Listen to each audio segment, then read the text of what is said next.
प्रणाम, राधे, राधे।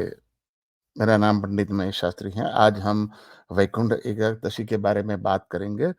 कहते हैं कि धनुर्मास में जब भी सूर्य धनुर राशि में होता है और उसमें शुक्ल पक्ष की एकादशी होती है, उस दिन को वैकुंठ एकादशी कहते हैं। और भगवान श्री कृष्ण ने गीता में भी कहा है, मासानां मार्गशीर्षो अहम्। तो सौर मान में जो धनुर्मास होता है, उसको वो मार्गशीर्ष मास भी कहते हैं। और इसी में वैकुंठ एकादशी जो है वो आती है और इसी दिन से एकादशी की शुरुआत हुई थी। यह Ekadashi United states, America, Canada, West Indies, UK में 22 दिसंबर 2023 को है और साउथ अफ्रीका, पाकिस्तान, इंडिया में 23 दिसंबर को है।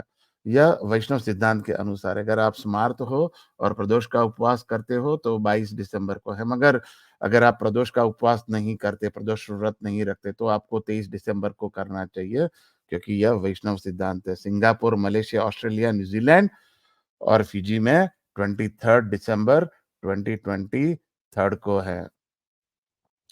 कहते हैं कि परमेश्वर संहिता के अनुसार जब भगवान श्री विष्णु योग निद्रा में थे, तो असुरों ने यह सही अवसर मानकर देवताओं पर हमला कर दिया। तब देवता मदद के लिए भगवान श्री विष्णु के पास गए, लेकिन द्वारपालकों ने उन्हें रोक दिया और भाई जाने भी क्यों देते, क्योंकि भगवान श्री योग निद्रा में हैं। और कहा कि आप भगवान श्री विष्णु को नहीं मिल सकते।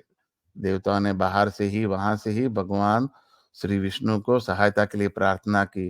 फिर भगवान श्री विष्णु की कृपा से देवी योग माया प्रकट हुई। वह देवताओं के साथ गई और असुरों को मार कर, उनके हरा कर चली गई।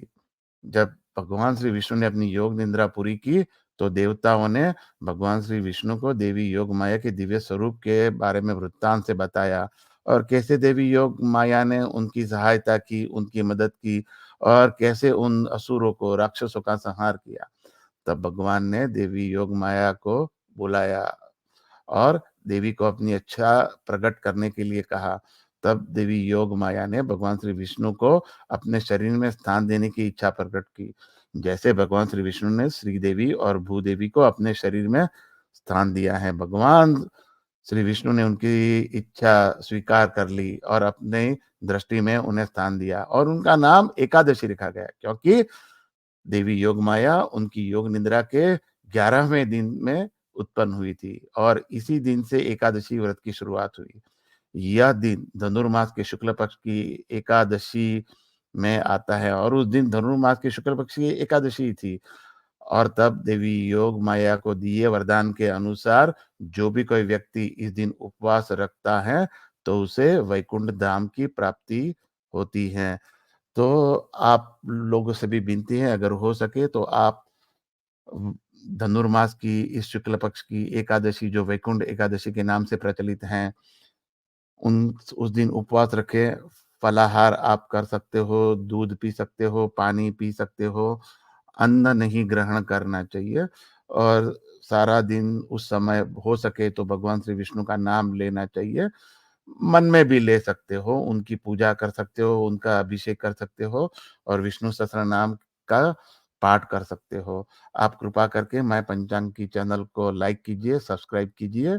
धन्यवाद।